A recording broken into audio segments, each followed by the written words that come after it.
Hey friends, on the Wellash channel today I'll show you how to link WhatsApp to two phones without using a QR code.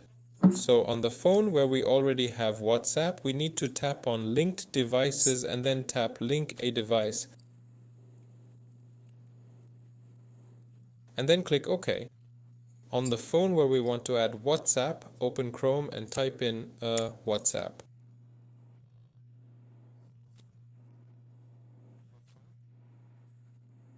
Yeah, go in and type WhatsApp web here.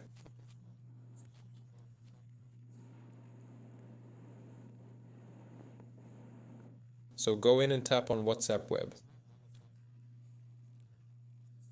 Now here tap on the three dots and select desktop site.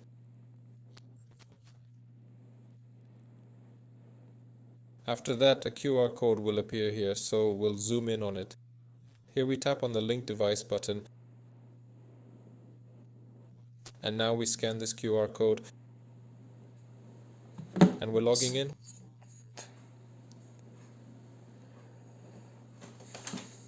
Wait for it, and there we go. We've logged into the WhatsApp account. So here you'll see your chats. I just don't want to show them, And that's it. This was Wellash. Hit like, subscribe to the channel. See you all later.